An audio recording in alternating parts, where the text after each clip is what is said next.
మోషేతో దేవుడు చెప్పినటువంటి ఒక పని, దేవుడు అప్పగించినటువంటి ఒక పని, అది చాలా చాలా చాలా చాలా ప్రాముఖ్యమైనది. మరి మోషేకు దేవుడు ఈ రీతిగా మందిరమును గురించి, మందిరములో ఉన్న ఉపకరణాల గురించి, మందిరం యొక్క అవసరాల గురించి, మందిరమును ఏ విధంగా నిర్మించాలి, ఏ విధంగా ఏర్పాటు చేయాలి అనేటువంటి సంగతుల చేత మోషేని మరి సిద్ధపరుచుకున్నారు. మన బైబిల్లో చదివితే చాలా మరి మనకు కనబడతాయి. మోషేకి దేవుడు చెప్పి చేయించుకున్న పనులు. మొదటిగా మనం గ్రహించాల్సింది ఏమిటంటే, దేవుడు చెప్పాడు మోషేకి, నాకొక మందిరమును నీవు ఏర్పాటు చేయాలి అనేటువంటిది చెప్పాడు.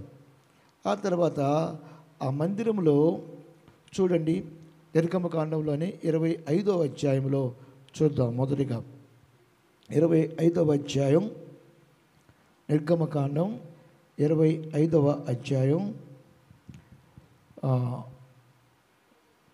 8వ వచనం.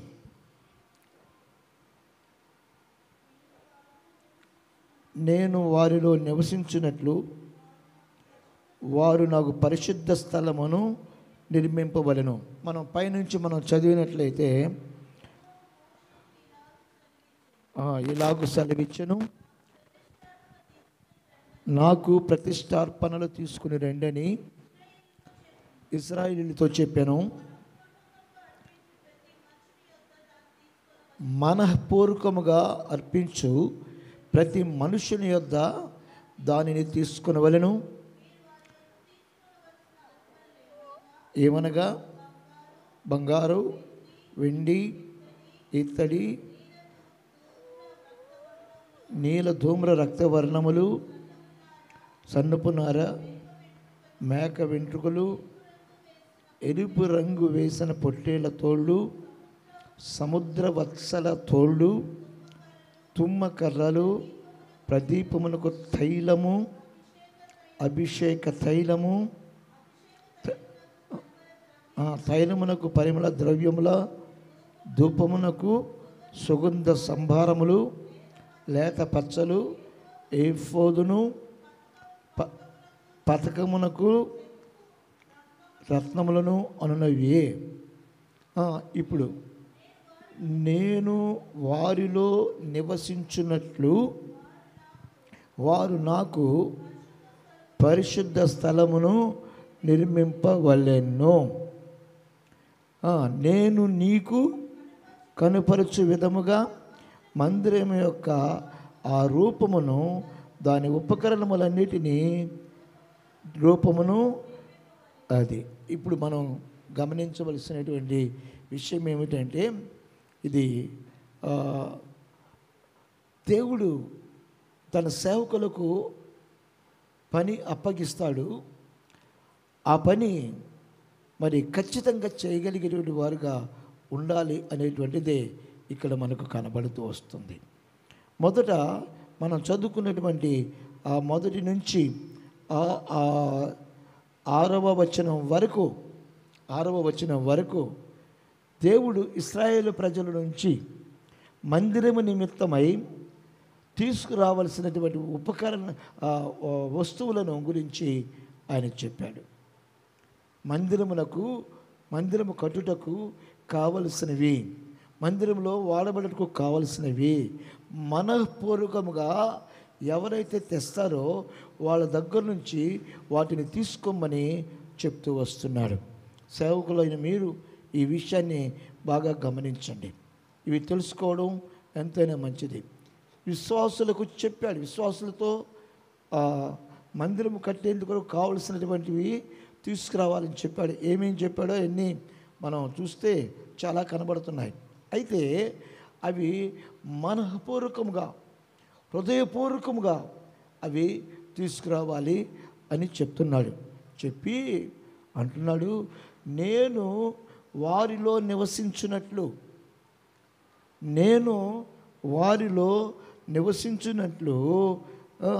పరిశుద్ధ స్థలమును వారు నాకు పరిశుద్ధ స్థలమును, అది మోషే నువ్వు కట్టాలి, నువ్వు నిర్మించాలని మోషేకి చెప్పలా దేవుడు, చెప్పలేదు. అయితే ఆ మందిరంలో నిర్మించాలనేది వాస్తవమే. కానీ అయితే దేవుడు చెప్తున్నాడు, ఇశ్రాయేలు ప్రజలట వారి మధ్యలో నేను నివసించినట్లు వారు నాకొక పరిశుద్ధ స్థలమును, అది. ఇప్పుడు మనం పరిశుద్ధ స్థలంలో ఉన్నామా, అపరిశుద్ధ స్థలంలో ఉన్నామా? గమనించండి. మనకి ఎప్పుడు కూడా ఒక భయము, గుండెల్లో దడ ఉండాలి. ఎందుకు అంటే మనము చేరింది పరిశుద్ధ స్థలములోనికి, మనం ఆరాధన చేస్తుంది పరిశుద్ధ స్థలములో. మరి పరిశుద్ధ స్థలములో ఎవరు నివసిస్తానంటున్నారు? ఎవరు నివసిస్తున్నారు? దేవుడు కదా. మరి దేవుడు నివసిస్తున్నప్పుడు మనము భయము, భక్తి, మరి వివేకము కలిగిన వారముగా ఆయన మందిరములో లేక పరిశుద్ధ స్థలములో ఉండవలసిన వారము అనే సంగతిని నేను తెలియచేస్తున్నాను. అది ఇప్పుడు ఆ పరిశుద్ధ స్థలమును నిర్మింపబలను, నేను నీకు కనుపరచు విధముగా మందిరం యొక్క ఆ రూపమును, దాని ఉపకరణములన్నిటినీ రూపమును నిర్మింపవలను. దేవునికి స్తోత్ర, దేవునికి మహిమ కలుగును గాక. అందుకనే మన హోసన్న మందిరాలు కట్టబడుచున్నప్పుడు దైవజనుడు యేసన్న గారు ఇచ్చినటువంటి కొలతల ప్రకారమే మందిరాలు నిర్మించడం జరుగుతుంది. ఇది నేను 37 సంవత్సరాల క్రితం నేర్చుకున్నటువంటి మాట.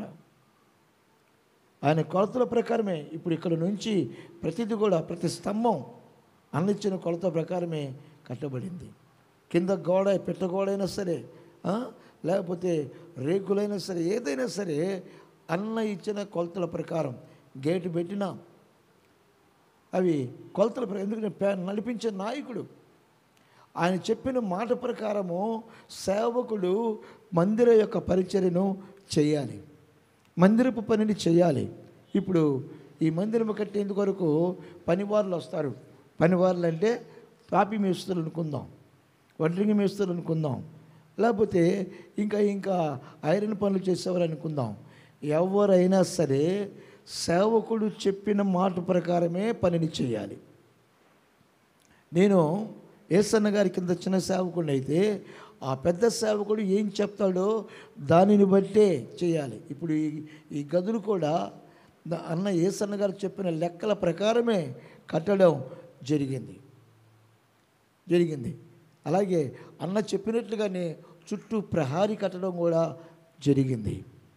కాబట్టి ఇక్కడ మనం గమనించవలసింది ఏమిటంటే, ఈ మేస్తులు చెప్తారు, ఏమండి ఈశాన్యం ఒకటి ఉండాలి, అది ఇటు ఉండాలి, ఇది ఇటు ఉండాలి అని వాళ్ళు చెప్తారు. అయితే మనము వాళ్ళు చెప్పినట్లుగా మందిరాన్ని కట్టించకూడదు, వాళ్ళు చెప్పినట్లుగా చేయకూడదు. దేవుడు లేక మన ప్రధాన యాజకుడు, మన పెద్ద ఏ విధంగా కట్టించమని చెప్తాడో ఆ విధంగానే మందిరాన్ని కట్టించాలి. కొలతలో ఆయన ఎట్లా ఇస్తే అలాగనే ఇవ్వాలి. ఇప్పుడు ఇక్కడ మనం చదువుకున్న వాక్యంలో 9వ వచనంలో ఏమని, నేను నీకు కనపరచు విధముగా మందిరము యొక్క ఆ రూపమును, దాని ఉపకరణములన్నిటినీ రూపమును నిర్మించాలి. అది నేను నీకు కనపరిచినట్లుగా నువ్వు చేయాలి. మోషే నీ ఇష్టం వచ్చినట్టు నువ్వు చేయకూడదు. మోషేకి అప్పుడు వయసు ఎంత ఉంటుంది? ఇంచుమించుగా 80 ఏళ్ళు దాటిపోయి ఉంటాయి. 80 ఏళ్ళు దాటిపోయి ఉంటాయి మోషేకి. అటు ఆ వయసులో ఉన్న మోషేకి దేవుడు చెప్తున్నాడు, నేను నీకు కనపరిచినట్లుగానే, నేను నీకు చెప్పిన విధముగానే ఏదైనా సరే, మందసమైనా, బలిపీఠమైనా, ధూప వేదిక అయినా, దీపవృక్షమైనా ఏదైనా సరే నేను చెప్పిన కొలతల ప్రకారము నీవు దానిని చెయ్యాలి. నీ ఇష్టానుసారంగా చేయకూడదు. అది ఎవరి ఇష్టం వచ్చేట్టుగా వాళ్ళు చేయకూడదు. ఇప్పుడు మందిరంలో సేవ కూడా ఎవరి ఇష్టం వచ్చేట్టుగా వాళ్ళు చేయకూడదు. అది చేస్తే మందిరపు సేవ కాదు. నడిపించే నాయకులు ఎవరున్నారో ఆ నాయకుడు ఏ విధముగా ఎలా చేయమంటారో ఏం చేయమంటారో దానినే చేయాలి, కానీ ఎవరు ఇష్టం వచ్చేట్లుగా వాళ్ళు చేయకూడదు. అందుకనే ఇప్పుడు డబ్బు ఖర్చు పెట్టే విషయంలో నడిపించేవానికి మాత్రమే బాధ్యతనిచ్చి వాని చేతిలో ఆ ద్రవ్యమును పెట్టి చేయమంటారు. యేసన్న గారు అదే, ఎవరినైతే సంఘమునకు నాయకులుగా సంఘమును నడిపించే వారికి ఉంటారో వాళ్ళు మాత్రమే ఫైనాన్షియల్గా వారు మెయింటైన్ చేయాలి. ఏది అవసరం వినండి, జాగ్రత్తగా వినండి, ఇవి మనకు అవసరమైనవి. ఎవరికి ఇష్టం వచ్చేట్టుగా వాళ్ళు చేస్తే అది సేవ కాదు, అది మందిరపు సేవ విధానాలు కావు. ఇప్పుడు నేను నడిపింపు వాళ్ళనిగా ఇక్కడ చేర్చబడ్డాను, ఇక్కడ పంపించబడ్డాను. అయితే నేను నా క్రింద ఉండేటువంటి సిస్టర్స్కి కానీ బ్రదర్స్కి కానీ వారు ఇష్టం వచ్చినట్టుగా వారు ఖర్చు పెట్టేందుకు డబ్బులు ఇవ్వకూడదు. వాళ్ళకి నేను ఇచ్చిన దానిలోనే వాళ్ళు ఖర్చు పెట్టాలి, నేను చెప్పినట్లుగానే వాళ్ళు చేయాలి. అంతవరకు కానీ వారి ఇష్టానుసారంగా ఖర్చు పెట్టుకునేందుకు వరకు డబ్బులు ఇవ్వకూడదు, వారి వద్ద డబ్బులు ఉంచకూడదు. ఎందుకంటే ఇప్పుడు యోనా దగ్గర డబ్బులు ఉన్నాయి కాబట్టి అతడు యొప్పేకి వెళ్ళి మరి ఓడకు కేవ్ ఇచ్చి ఆయన తర్షీషునికి వెళ్తున్నాడు. యోనా దగ్గర డబ్బులు లేకుంటే వెళ్ళేవాడా? కేవ్ అంటే ఛార్జీ అన్నమాట, డబ్బులు. కేవ్ అంటే ఛార్జీ ఇచ్చి అతడు తర్షీషునకు పారిపోతున్నాడు. డబ్బులు ఉన్నాయి కాబట్టి అతడు ఆ విధంగా చేశాడు. దేవుడు చెప్పిన మాటలను వినలేదు, ఆయన చెప్పిన పని చేయకుండా నినివేకి వెళ్ళమంటే అతడు పారిపోతున్నాడు. అందుకనే మరి ఏమి అనుకోమాకండి, ధనాపేక్ష కూడా సమస్త కీడులకు మూలం. ఇందును బట్టి అనేక మంది కత్తులతో పొడుచుకొని చచ్చారు అనేటువంటి మాటని అపోస్తలుడు పౌలు గారు తెలియజేస్తారు.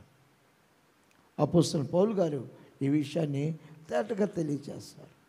ప్రియమైన నా దేవుని బిడ్డలారా, మరి గమనించవలసినది ఏంటంటే దేవుని పరిచర్య, సంఘ పరిచర్య ఎలాగ జరగాలని దేవుడు కోరుకున్నాడో ఆ విధంగానే జరిపించాలి. దేవుడు మోషేని ఏర్పాటు చేసుకున్నాడు. మోషే ఇశ్రాయేలు ప్రజలను అరణ్య ప్రయాణం చేయిస్తున్నాడు. కొంత దూరం వెళ్ళిన తర్వాత సీనాయి అరణ్యమునకు వెళ్ళినప్పుడు దేవుడు మోషేని పిలిచాడు. మోషేకి పరిచారకుడు ఎవరు? మోషే పరిచారకుడు ఎవరు? యెహోషువ. ఆ యెహోషువను మోషే కొంత దూరం తీసుకుని వెళ్ళాడు. ఆ తర్వాత జనులను అక్కడే ఉంచాడు. వెళ్ళిన తర్వాత దేవుడు చెప్పాడు, నీతో ఎవరునూ నా వద్దకు రాకూడదు, నేను ఉన్న స్థలమునకు రాకూడదు అని చెప్పినప్పుడు యెహోషువ అక్కడే ఉన్నాడు, జనులు కింద ఉన్నారు. ఈ విషయం జనులకు తెలియదు, యెహోషువకును అలాగే దేవునికి మాత్రమే ఈ సంగతి, మోషేకి మాత్రమే తెలుసు ఈ సంగతి. అందుకని యెహోషువను అక్కడ ఉంచాడు. మోషే పైకి వెళ్ళిపోయాడు. అక్కడికే నేను వెళ్ళా, దేవుడు మోషేతో మాట్లాడిన స్థలానికి నేను వెళ్ళాను, అక్కడ ప్రార్థన చేశా. అంత గొప్ప ధన్యత దేవుడు నాకు ఇచ్చి ఉన్నాడు. అయితే ఇక్కడ మనకు బైబిల్ చరిత్ర ప్రకారం ఉంది, మోషే కొండ ఎక్కి దేవుని దగ్గరికి వెళ్ళి దేవునితో మాట్లాడుతున్నాడు. 1 రోజా, 2 రోజులా, 3 రోజులా, 4 రోజులా, 40 రాత్రింబగళ్ళు మాట్లాడుతూ ఉన్నాడు. యెహోషువకి ఏం అంతు పట్టట్లా. ఈ మోషే పైకి వెళ్ళాడు, దేవుని దగ్గరికి వెళ్ళాడు, నన్ను ఇక్కడ ఉండమన్నాడు, మరి ఆయన వెళ్ళినోడు కనీసం నాకు ఏ విషయం చెప్పలేదు అని అనుకోకుండా మోషే చెప్పినట్లుగా అతడు అక్కడే ఉన్నట్లుగా మనం చూస్తాం. కావాలంటే మీరు తర్వాత చదువుకోండి వాక్య భాగాన్ని. మోషే చెప్పినట్లుగా యెహోషువ అక్కడే ఉన్నాడు, జనులు క్రింద ఉన్నారు. అయితే జనులు మోషే మాట వినలా, యెహోషువ మాట వినలేదు. కానీ ఏం చేశారు? వారికి ఇష్టమైనట్లుగా వారు మాకు దేవుడు కావాలి, మాకు దేవుడు దేవత కావాలి అని చెప్పేసి వారి ఇష్టానుసారంగా వాళ్ళు ఆలోచన చేసి ఎవరి దగ్గర తొందర చేశారు? మోషే యొక్క అన్న, ఏం పేరు ఆయన పేరు? అహరోను.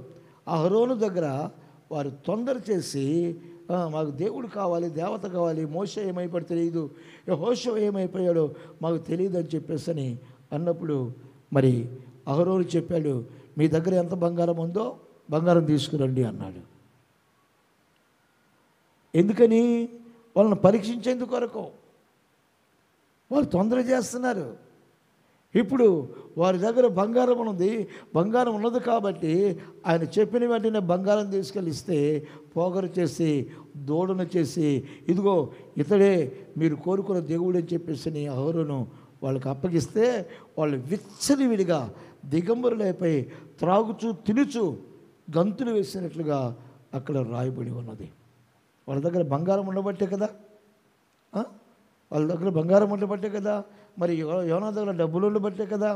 అలాగే సేవకుని యాజకుని దగ్గర కాకుండా మరి క్రింద పరిచారకుల దగ్గర కానీ మరి సిస్టర్స్ దగ్గర కానీ దానము పెడితే ఆ సంఘంలో ఇబ్బందులు ఎదురవుతాయని దైవజనులు యేసన్న గారు ఎవ్వరికీ డబ్బులు అప్పగించేవాడు కారు. ఆ పెద్ద సిస్టర్కి, పెద్ద బ్రదర్కి, పెద్ద పాస్టర్కి ఇచ్చేవారు అన్నమాట. కాబట్టి ఇప్పుడు ఎవరు చెప్పినట్లుగా చేయాలి? వీరు ఎవరు చెప్పినట్లుగా చేయాలి? మోషే తన ఇష్టం వచ్చినట్టుగా చేయొచ్చా? తన ఇష్టం వచ్చినట్టుగా దేవుడు ఇచ్చిన లెక్కలను మీరు ఆయన చేస్తే ఆయన దేవుని మాట విననివాడు. యెహోషువ ఏమైనా సాహసించి వెళ్ళాడా పైకి? వెళ్ళాడా? మోషే ఏమైనా తీసుకొని పోయాడు తినటానికి? యెహోషువ ఏమైనా తీసుకొని పోయాడు తినటానికి? ఏం లేదు కదా. వారు ఇద్దరు 40 రాత్రి పగళ్ళు అన్నపానములు లేకుండా వారు అలాగే దేవుడు మోషేతో మాట్లాడుతుంటే, దేవుడు మోషేకి అనేక విషయాలు చెప్తా ఉంటుంటే మోషే వింటూ ఉన్నాడు, హృదయంలో భద్రం చేసుకొనిచున్నాడు. అలాగే యెహోషువ కూడా దైవజనుడు దేవుని దగ్గరికి వెళ్ళాడు. ఆయన వచ్చేంత వరకు నేను ఎక్కడికి పోకూడదు అని కొండ దిగి ఆయన జనుల వద్దకు రాలేదు. ప్రైజ్ ద లార్డ్, హల్లెలూయా. కొండ దిగి జనుల వద్దకు రాలేదు. తన ఇష్టం వచ్చేట్టుగా యెహోషువ ప్రవర్తించలేదు. జనులు మాత్రము ఆ విధంగా ప్రవర్తించారు. అహరోను ఆ విధంగా ప్రవర్తించాడు. కారణం ఏమిటంటే మోషేకున్నటువంటి ఆ పిలుపు కానీ, మోషేకున్నటువంటి దేవుడు అప్పగించిన పని పద్ధతులు కానీ అహరోనుకు తెలియవు. అహరోను కేవలము మోషేకి నోరుగా పిలువబడ్డాడు. Praise the Lord. ఇంకా అహరోనుని ప్రధాన యాజకుడుగానే ఉంచాడు, కానీ దేవుడు నాయకుడిగా కాదు. అందుచేత ఇక్కడ మనం తెలుసుకోవాల్సింది ఏమిటంటే దేవుడు చెప్తున్నాడు ఎవరితోటి? మోషేతో, నేను నీకు కనుపరచు విధముగా మందిరం యొక్క ఆ రూపమును ఎలా పడితే అలాగా చేసేది కాదు. ఎలా పడితే అలాగా ఎవరు చెప్పిన మాటల ప్రకారం మనం చేయకూడదు. మనము ఏ కలర్ వేయాలో ఆ కలరే వేయాలి. పెయింటర్స్తో వాళ్ళతో చెప్పి చేయించాలి. మనం చెప్పినట్లుగానే వాళ్ళు చేయాలి. ఏదైనా సరే వాళ్ళు ఇష్టం వచ్చినట్టుగా లోకస్తులు చేసినట్లుగా చేయకూడదు. అలాగే నడిపింపు వారు ఏం చెప్తారో ఆ చెప్పిన దాని ప్రకారమే చేస్తే ఆ చేసిన వారు ఆశీర్వదించబడతారు. మనం గమనించినట్లయితే ఆ తరువాత అహరోను చనిపోయాడా? మోషే చనిపోయాడా? మోషే చనిపోయే ముందుగా యెహోషువకు దేవుడు మోషే యొక్క బాధ్యతలను అప్పగించాడు. దేవునికి స్తోత్ర. అంతేకాకుండా మోషే పొందుకున్న పరిశుద్ధాత్మను యెహోషువకు దేవుడు ఇచ్చి ఉన్నారు. నీవు పొందినటువంటి పరిశుద్ధాత్మను యెహోషువకు అనుగ్రహించమని దేవుడు చెప్పి ఉన్నాడు. కాబట్టి మోషే తర్వాత ఎవరు నాయకులు అయ్యారయ్యా ఇశ్రాయేలు ప్రజల కంటే? యెహోషువ అయ్యాడు. యెహోషువ నాయకుడు అయ్యాడు. ఎందుకని? యెహోషువ దేవుని మాట ప్రకారము నడిచినటువంటి మోషే వెనకాల ఉండి మోషేకు పరిచారకుడుగా అతడు ఉన్నాడు. అందుకనే దేవుడు యెహోషువతో అంటాడు, చదవండి ఆ మాటని. యెహోషువ గ్రంథంలో మనం చూస్తాం. యెహోషువతో దేవుడు మాట్లాడినటువంటి మాటని మనం చూద్దాం. మొదటి అధ్యాయంలో దేవుడు యెహోషువకు చెప్తూ ఉన్నాడు.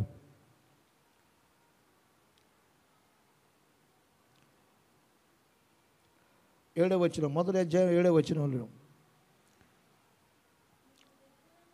నీవు నిబ్బరము కలిగి జాగ్రత్త పడి బహుధైర్యముగా నుండి నా సేవకుడైన మోషే నీకు ఆజ్ఞాపించిన ధర్మశాస్త్రమంతటి చొప్పున చేయవలెను. నీవు నడుచు ప్రతి మార్గమున చక్కగా ప్రవర్తించినట్లు నీవు దాని నుండి కుడికి కానీ ఎడమకు కానీ తొలగకూడదు. ఈ ధర్మశాస్త్ర గ్రంథమును నీవు బోధింపకమా తప్పిపోకూడదు. దానిలో రాయబడిన వాటన్నిటి ప్రకారము చేయుటకు నీవు జాగ్రత్త పడినట్లు దివారాత్రములు దానిని ధ్యానించినలా నీ మార్గమును వర్ధిల్లు చేసుకొని చక్కగా ప్రవర్తించదవు.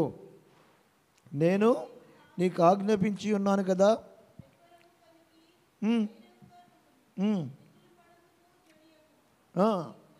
నీవు నడుచు మార్గం అంతటిలో నీ దేవుడైన యెహోవా నీకు తోడై ఉండెను. హల్లెలూయా, హల్లెలూయా.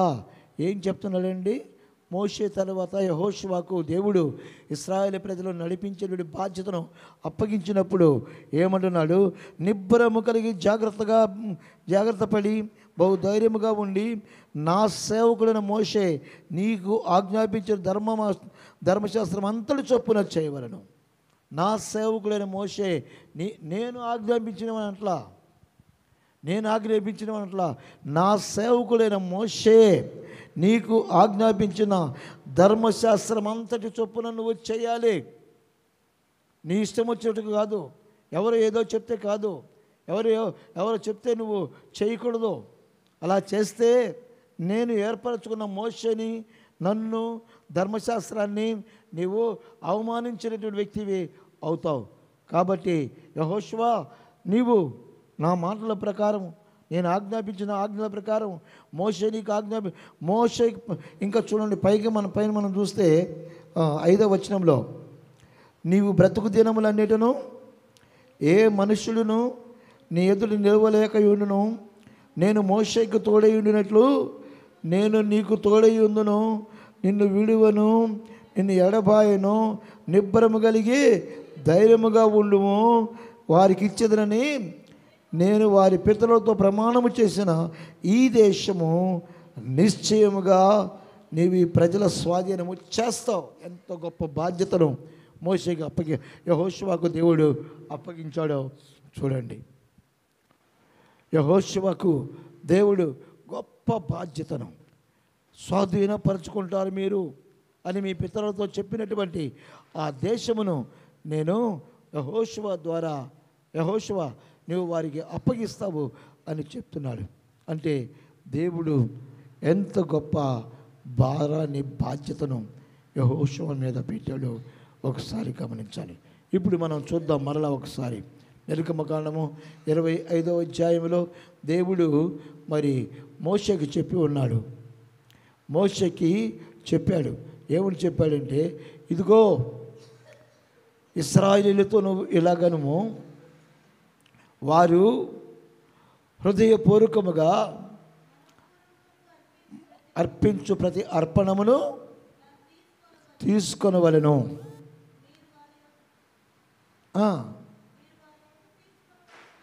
అవి వదిలేసాయి. 7వ వచనం, తీసుకొనవలెను, ఇశ్రాయేలీయుల వద్ద తీసుకొనవలెను. నేను వారిలో నివసించినట్లు వారు నాకు పరిశుద్ధ స్థలమును నిర్మింపవలెను. నేను నీకు కనపరిచే విధముగా మందిరము యొక్క ఆ రూపమును, దాని ఉపకరణములన్నిటినీ రూపమును నిర్మింపవలను. దేవునికి స్తోత్రం. మోషేకి దేవుడు చెప్పినటువంటి మాటలు, యెహోషువకు దేవుడు చెప్పిన మాటలు ఏమిటి? ఏం చెప్పాడు? మోషేకి తోడై ఉన్నట్లుగా నేను నీకు తోడై ఉంటాను. పితరులతో నేను వాగ్దానం చేసినటువంటి ఆ వాగ్దాన భూమిని స్వాస్థ్యముగా నీవు వారికి ఇస్తావు. కాబట్టి నిబ్బరము కలిగి ధైర్యముగా నువ్వు కుడికి కానీ ఎడమకు కానీ తొట్టిల్లకూడదు. నువ్వు వేసే ప్రతి అడుగు నీకు ఆశీర్వాదకరంగా ఉన్నట్లుగా నేను చేస్తాను. మోషేకి తోడై ఉన్నట్లుగా నువ్వు తోడే ఉంటానని దేవుడు యెహోషువకు చెప్పి ఉన్నాడు. కాబట్టి ఈ రాత్రి మరి దేవుని యొక్క పని ఎవరికి దేవుడు అప్పగిస్తున్నాడో, ఎవరు దేవుని పని చేయాలో, ఎవరు దేవుని ఆజ్ఞలను వినాలో, అహరోను మరి ఇశ్రాయేలు ప్రజలకు ఆ స్వాస్థ్యమును అప్పగించేవాడిగా లేడు.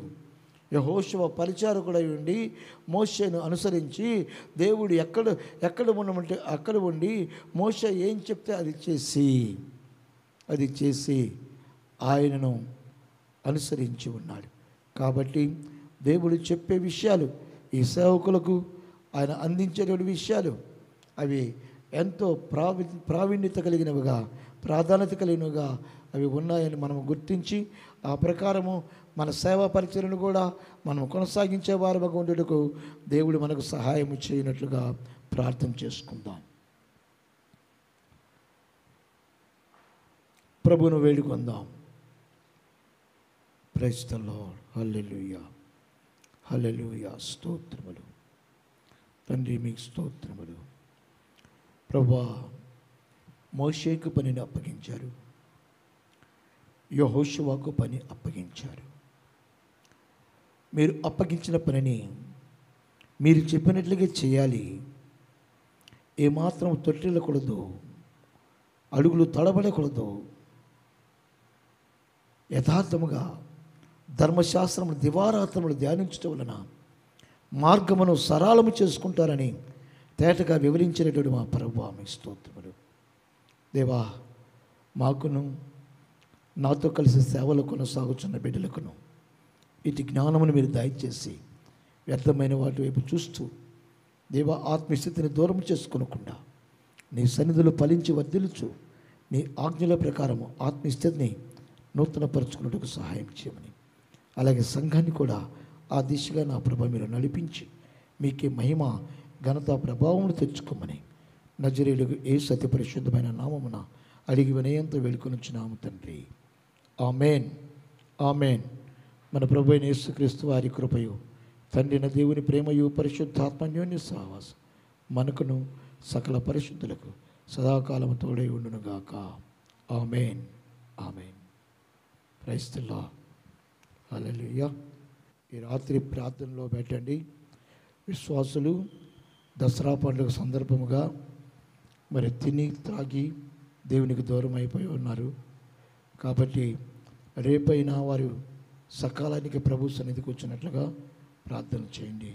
ప్రార్థన చేసుకుందాం.